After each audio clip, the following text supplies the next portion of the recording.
မင်္ဂလာပါကျွန်တော်တို့အခုသင်ခန်းစာမှာတော့ဒီ raster calculator ဆိုတဲ့ tools ကိုဘယ်လိုမျိုးအသုံးပြုရမလဲဆိုတာလေးလေ့လာမှာဖြစ်ပါတယ်။ raster calculator ကတော့ဒီ JS မှာတော်တော်လေးအသုံးများပါတယ်။အဓိကတော့ကျွန်တော်တို့ဘာတွေလုပ်လဲဆိုရင်ဒီ raster file တွေကိုဒါပေါင်းလို့မြောက်စားလုပ်ချင်တဲ့အခါကျရင်ဒီ raster calculator tools ကိုသုံးပြီးတော့လုပ်လို့ရပါတယ်။အဲ့တော့ raster ကတော့သူကတော့ output ကတော့ဒီကိုရေးလိုက်တဲ့ပေါ့နော်ဒီ calculation သုံးလိုက်တဲ့ဒီ logical operator ပေါ်မူတည်ပြီးတော့ result တွက်ထုတ်ပြီးမှဖြစ်ပါတယ်။ဘယ်လိုနေရာမျိုးတွေမှာကျွန်တော်တို့အသုံးများလဲဆိုရင် JS မှာဆိုရင်ဒီ weighted overlay analysis နော်ဒီဘယ်သူကွဲပြားတဲ့ raster layer တွေအများကြီးကိုပေါင်းစပ်ပြီးတော့အဖြေရှာတာမျိုးပေါ့နော်ဒါမျိုးအခြေအနေမျိုးမှာလည်းသုံးလို့ရတယ်ပြီးတဲ့အခါမှာဒီ remote sensing index တွေတွက်ထုတ်တဲ့အခါမှာဥပမာဆိုရင်ဒီ NDVI တွက်ထုတ်တာပေါ့အဲ့တော့ DI infrared နဲ့နော်ဒီ formula ပေါ့ NDVI formula ကိုသုံးပြီးတော့ဒီ NDVI တွက်ချင်တဲ့အခါမျိုးကြရင်လည်း raster calculator နဲ့တွက်လို့ရပါတယ်အဲ့တော့ DI infrared band တွေ red band ကိုနှုတ်မယ်ဒါမျိုးပေါ့နော်ပေါင်းတော့မြောက်စားတယ်လို့လုပ်လို့ရတယ်ပြီးတဲ့အခါမှာဒီ reclassify လုပ်တာပေါ့ကိုလိုချင်တဲ့ value တွေပေါ့ new value တွေရအောင်နော်အဲ့တော့ဒီ raster file တွေမှာသူ tip file ဆိုရင်ဒီ range ဘယ်လောက်ကနေဘယ်လောက်ဆိုရင် value ဘယ်လောက်ထားမယ်ပေါ့ဒါမျိုးကိုလိုချင်တဲ့ new value တွေရအောင် reclassify ပြန်ပြီးလုပ်လို့ရတယ်ပြီးတဲ့အခါမှာဒီ modelly ပေါ့ suitability modelly land suitability ပဲဖြစ်ဖြစ်ပေါ့နော်တခြားသောဘာပဲဖြစ်ဖြစ် suitability modelly လုပ်တဲ့အခါမျိုးမှာလည်းသုံးတယ်နောက်ဆုံးကျွန်တော်တို့ဒီ flat တို့ဒီ landslide တို့ပေါ့နော်ဒီ hazard risk assessment လုပ်တဲ့အခါမှာလည်းဒီ raster calculator 2ကိုသုံးပြီးတော့ပေါ့နော် reclassify လုပ်တာတို့ဒီ weighted overlay လုပ်တာတို့ဘာလို့လုပ်လို့ရပါတယ်နောက်ပြီးတော့ကျွန်တော်တို့ဒီ land use land cover chain detection ပေါ့လွန်ခဲ့တဲ့နှစ်30တုန်းကဒီ land use land cover နဲ့အခုလက်ရှိ land use land cover နဲ့ဘာတွေကွာခြားလဲပေါ့ဒီ pixel တွေကိုဒါ chain detection တွက်ချင်တဲ့အခါမျိုးမှာလည်းဒီ raster calculator နဲ့တွက်လို့ရတယ်အဲ့တော့ဥပမာအနေနဲ့ပေါ့နော်ကျွန်တော်တို့ဒီလေ့ကျင့်ကြည့်ဖို့ကဒီ D ရဲ့တစ်ချက်ကိုအရင်ဆုံးထည့်လိုက်ပါမယ်အဲ့တော့ QGIS မှာဒီ raster calculator ကိုဒီ raster ကနေပြီးတော့ဒီ raster calculator ဒီကနေခေါ်လိုက်ရင်ရပါတယ်ခေါ်လိုက်ရင်သူကဒီမှာဒါမျိုးလေးတက်လာပါလိမ့်မယ်အဲ့တော့ဒီထဲမှာကျွန်တော်တို့ကဒီ raster calculator expression ဆိုတဲ့ဒီအောက်ကလေးမှာပေါ့နော်ကိုလိုအပ်တယ်လို့မျိုးရေးပေးရမှာဖြစ်ပါတယ် expression တော့ဥပမာဒီမှာဆိုရင်ဒါ elevation ပေါ့နော်ဒီရဲ့တစ်ချက်မှာကိုယ့်ရဲ့ area D ရဲ့တစ်ချက်မှာသူ elevation အမြင့်ပေမီတာပေါ့နော်မီတာ1000နဲ့အထက်ရှိတဲ့နေရာတွေကိုဒါဆွဲထုတ်ချင်တာပေါ့ဆွဲထုတ်ချင်တဲ့အခါကျရင်ကျွန်တော်တို့ကဘယ်လိုရေးရမလဲဆိုရင်ဒီမှာနော် D n greater than 1000ပေါ့ဒါလေးရေးလိုက်ရုံပဲ expression မှာဒါလေးလိုက်တာဆိုတော့လည်းသူက output မှာကသူ binary raster အနေနဲ့ထွက်တာပါအဲ့တော့ true or false ပေါ့နော်အဲ့တော့1000နဲ့အထက်ရှိတဲ့အားက result တစ်ခု1000နဲ့အောက်ကတစ်ခုပေါ့နော်အဲ့တော့ result က true or false အနေနဲ့သူ binary raster နဲ့လာပါတယ်အဲ့တော့ပြောရရင်ကျွန်တော်တို့ဇုံတစ်ခုထွက်တာပေါ့အဲ့တော့1000မီတာ1000နဲ့အထက်ကဇုံတစ်ခုမီတာ1000အောက်ကဇုံတစ်ခုဆိုပြီးတော့ဒါမျိုးကျွန်တော်တို့ output အနေနဲ့တွေ့ရမှာဖြစ်ပါတယ်အဲ့တော့နောက်တစ်ခုကဒီမှာဆိုရင်ဒါ landslide hazard ဇုံပေါ့နော်ဇုံတွေရဲ့ဒီမှာဆိုရင်တို့ D ရရှိမယ်ဒါ slope raster တွေplot ထားတာရှိတယ်အဲ့တော့ကိုကဒီ landslide ဖြစ်နိုင်ခြေဟောဒီဖြစ်နိုင်ခြေရှိတဲ့နေရာတွေပေါ့ဥပမာ elevation ပြီးတော့1500အထက်ပေါ့ပြီးတဲ့အခါမှာ slope ကလည်းဘယ်လောက်လဲဆို15 degree အဲ့လောက်အထက်ပေါ့နော်ဒါမျိုးပေါ့ဒီလိုနေရာမျိုးတွေပဲနေရာတွေလည်းကိုသိတဲ့အခါကျရင်အလွယ်တကူပဲဒီ raster calculator မှာပဲအဲ့တော့ DN ကဘယ်လောက်လဲဆိုရင်1500အထက်နော်ဒီ elevation အမြင့်ပေ1500အထက်ရှိတဲ့နေရာတွေဖြစ်ကြမယ်ပြီးတဲ့အခါမှာ n ဆိုပြီးတော့ဒီမှာ logical operator လေးကိုသုံးလိုက်တယ်အဲ့တော့ဒါပြီးရင်နောက်ထပ်ဘာဖြစ်ကြမလဲဆိုရင် slope ကလည်းဘာဖြစ်ကြမလဲဆိုရင်15 degree အထက်ဖြစ်ကြမယ်ဆိုတော့နော်အဲ့တော့ကိုလိုချင်တဲ့ဟာလေးကိုပြောဒီမှာ expression ချရေးလိုက်အဲ့တော့ result ကသူကအောက်ပေါ်မှာဘာပြီးလဲဆိုရင်တို့တို့ဒီဒါဒီ binary raster တစ်ချက်ထွက်လာပဲပေါ့နော်အဲ့မှာကဇုံကနှစ်ခုပဲပါလာလိမ့်မယ်အဲ့တော့ 1 theta potential landslide area ပေါ့ကျွန်တော်တို့လိုချင်တဲ့ဒီ criteria နဲ့ကိုက်ညီတဲ့ area တွေထွက်လာပါလိမ့်မယ်ပြီးတဲ့အခါမှာကျန်တဲ့ဇုံကတော့ဒါ not landslide ပေါ့နော် landslide သိပြီးဖြစ်နိုင်ခြေမရှိတဲ့နေရာတွေပေါ့အဲ့တော့ဒါမျိုးပေါ့နော်အဲ့တော့ဒီကောင်လေးကကျွန်တော်တို့ကတော်တော်လေးသုံးပါတယ်အဲ့တော့တခြားသောကျွန်တော်တို့ဒီနော်ဒီ land suitability တို့ဒီ flat တို့ urban planning တွေပါလို့ကိုလိုအပ်လို့မျိုးဒီ raster calculator နဲ့ဒါတွက်ချက်ပြီးတော့သုံးချလို့ရပါတယ်အဲ့တော့ကျွန်တော်တို့ဒါ QGIS ကိုတစ်ချက်ပြန်ပြီးတော့ဖွင့်လိုက်ပါမယ်အဲ့တော့ QGIS ကိုကျွန်တော်တို့ဖွင့်လိုက်ပါပြီအဲ့တော့ပြီးရင် layer ကနေပြီးတော့ X layer ကနေပြီးတော့ raster layer ချက်ထည့်လိုက်ပါမယ်အဲ့တော့ကျွန်တော်ဒီမှာကတော့အစင်းသိရှိတဲ့ပေါ့ elevation data တော့ဒီ mobile landslide ဆိုတဲ့ folder တွေကelevation တွေက DN တစ်ချက်ကိုထည့်လိုက်ပါမယ်terrain analysis လုပ်ပဲဆိုရင်ကျွန်တော်တို့ဒီ DN တွေကိုအရင်ဆုံးကဗာပြန်လုပ်ပေးထားဖို့လိုမလဲဆိုရင် UDN projection ချင်းပေးထားဖို့လိုအပ်ပါတယ်UDN ချင်းပြီးကဒီ height shape တွက်တာတို့ slope တွက်တာတို့ဘာလို့လုပ်လို့အဆင်ပြေမှာဖြစ်ပါတယ်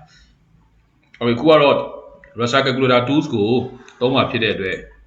raster ကနေပြီးတော့ raster calculator ကိုသွားပါမယ် တွားတဲ့ခါကျရင်ဒီမှာ raster band မှာအခုထည့်ထားတဲ့ DEN ကိုတွေ့ရပါလိမ့်မယ်အဲ့တော့ဒီမှာကကျွန်တော်တို့က expression ဒီမှာရေးရမှာဖြစ်ပါတယ်အဲ့တော့ DEN ကိုဒီနားလေးကိုကျွန်တော် cursor တစ်ချက် left click double click နှိပ်လိုက်ပေါ့အဲ့တော့ DEN ဒီရောက်မှရောက်လာပြီအဲ့တော့ elevation က1500အထက်ကဘယ်နေရာတွေလဲနော်အဓိကကျွန်တော်တို့လိုချင်တာဖြစ်ပါတယ်လိုချင်တဲ့အတွက်ဒီမှာဆိုရင် range ကိုကြည့်လိုက်မယ်ဆိုရင်သူက minimum 229ကနေ maximum 2215ထိရှိတယ်အဲ့ဒီမှာလည်းထောက်ပြီးတော့နော်ဒီ identify tools နဲ့ပေါ့နော်ထောက်ကြည့်လို့ရတယ်အဲ့ဒီမှာဆိုရင်ဖြူတဲ့နေရာတွေဒါဆို pixel တစ်ကွက်ပေါ့အဲ့သူက pixel တွေပဲပါတယ်အဲ့ pixel တွေမှာကဒါ elevation value တွေပဲရှိတယ်ဒါသူ့ရဲ့ raster ရဲ့သဘောတဘာဝအဲ့ဒီမှာကျွန်တော်တို့ထောက်လိုက်ရင်အခုဒါဖြူတဲ့နေရာက value ကဒါ1963ကမီတာပေါ့အမြင့်ပေအဲ့ဒီမှာဆိုရင်နည်းနည်းဒီနေရာတော့ပြည့်တဲ့ချောင်းတွေဖြစ်ဖို့များပါတယ်အဲ့တော့မဲတဲ့နေရာကဒီနားမှာအယောင်က elevation က528ပဲရှိတယ်အဲ့ဒါဆိုရင်ဒါတွေကတော့ကျွန်တော်တောင်ကုန်းတွေပေါ့1000တက်တွေရှိတယ်ဒါကတော့အကြမ်းဖျင်းပေါ့နော်ကိုလိုက်ပြီးတော့ထောက်ကြည့်လို့ရတယ်အဲ့တော့ဟုတ်ပြီအခုကတော့ဒါ raster calculator tools ကိုသုံးပြီးတော့ဘာလုပ်မလဲဆိုရင်အမြင့်ပေ1500အထက်ရှိတဲ့နေရာတွေဒီခါလဲဆွတ်ထုတ်မှာဒါ clear ပြန်လုပ်လိုက်မယ်တော့ဒီဘက်ကျွန်တော်ဒါ raster calculator 2ကိုခေါ်မယ်အဲ့တော့ expression မှာ DEN ကိုထည့်မယ်ပြီးတဲ့အခါမှာအဲ့တော့ DEN greater than value ဘယ်လောက်နဲ့အထက်ဖြစ်ကြမလဲဆိုရင်1500ပေါ့1500အဲ့တော့ဒီမှာကိုရေးတာတကယ်လို့ error မရှိဘူးဆိုရင် तू က expression valid ဆိုပြီးတော့ပြပါတယ်ဒါတော့တခုမှလည်းဆိုရင် invalid ဆိုပြီးတော့ပြပါလိမ့်မယ်ဟုတ်ပြီရပြီဆိုရင် output layer မှာDEN 1500လို့ပဲယာယီနေနဲ့ပဲပေါ့ okay export ထုတ်လိုက်အဲ့ဒီမှာကြည့်ရမယ်ဆိုရင်အခုသူက value က0နဲ့1ဆိုပြီးတော့နှစ်ခုပဲပါပါလိမ့်မယ်အဲ့ layer property ကနေ symbology မှာ unit value ခေါ်လိုက်ပြီးတော့ classify လုပ်လိုက်မယ်အဲ့တော့1ကဒါကျွန်တော်တို့လိုချင်တဲ့ elevation 1500အထက်ရှိတဲ့နေရာတွေဖြစ်ပါတယ်အဲ့တော့ဒါက raster calculator ကိုသုံးပြီးတော့အလွယ်တကူပဲကိုလိုရတယ်လို့ပေါ့နော်ဒီမှာရေးပြီးတော့အဖြေရှာလို့ရပါတယ်ဟုတ်ပြီအဲ့တော့ကျွန်တော်နောက်တစ်ခုထပ်ပြီးတော့ရေးကြည့်အောင်DEN ကိုပြန်ပြီးတော့ထည့်လိုက်မယ်ပြီးတဲ့အခါမှာ greater than 1500ပေါ့နော်1500အထက်ပြီးရင် and ဆိုပြီးတော့ logical operator တစ်ခုထည့်မယ် slope ကလည်းlandslide potential area တွေကိုသိချင်တာဖြစ်တဲ့အတွက် slope ကလည်းနည်းနည်းလေးမှတ်တဲ့နေရာပေါ့အဲ့တော့ဒီမှာတစ်ခုလိုလာပြီဘာလို့လဲဆိုတော့ slope လိုတဲ့အတွက် slope ကိုအရင်ပြန်တွက်လိုက်ပါမယ်အဲ့တော့ raster analysis slope ဒီမှာ DEN ကိုထည့်မယ်default ပဲထားပါမယ် run လိုက်ပါမယ် okay အဲ့တော့ဟုတ်ပြီအဲ့တော့ဒါက slope value ကဘယ်လောက်ထိရှိလဲဆိုရင်ကျွန်တော်တို့ဒါ62 degree ထိရှိပါတယ်pseudo color နဲ့ okay လုပ်လိုက်မယ်ရပြီဆိုရင်ခုနအတိုင်းပဲပြန်ပြီးတော့ရေးလိုက်မယ် DEN greater than 1500ပြီးရင် and slope layer ကို double click နှိပ်လိုက်မယ်အဲ့တော့ slope ကလည်းဘယ်လောက်နဲ့အထက်လဲဆိုရင်15လောက်15 degree အထက်ပေါ့ဟုတ်အဲ့တော့ဒီမှာရေးထားတာကသူကဒီမှာဘေးလေးပြပါတယ်ဒီမှာကျွန်တော်တို့ဒါကွင်းသားကွင်းဘေးလေးတော့ထည့်ပေးပါရှေ့မှာကွင်းသားကွင်းဘေးထည့်ပေးပါ okay ရပြီဆိုရင် output layer ကဒါကဘာလဲဆိုရင် landslide potential zone ပေါ့ဒီလိုမျိုးပေးလိုက် okay ရပြီဆိုရင် okay အဲ့တော့အခုဒီမှာထွက်လာတဲ့ result ကဒါဘာလဲဆိုရင်ကျွန်တော်တို့လိုချင်တဲ့ပေါ့နော်ဒီ criteria နှစ်ခုနဲ့ဒါတွက်ထုတ်ထားတဲ့ landslide potential zone တွေဖြစ်သွားအဖြူအောင်တွေက landslide potential area တွေဖြစ်ပါတယ်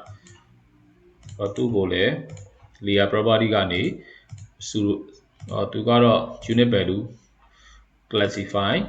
okay အဲ့ဆိုရင်ရအဲ့တော့နောက်တစ်ခုကကျွန်တော်ဒီမှာထပ်ပြီးတော့ raster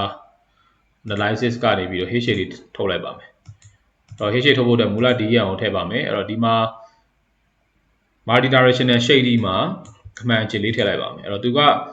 ဒီအောက်မှာရှိတဲ့ဒီ structure တွေပေါ့ဒီ fault တွေ linear map တွေပေါ့နော်တခြားသောဒီ fracture တွေပေါ့အဲ့ကောင်တွေကို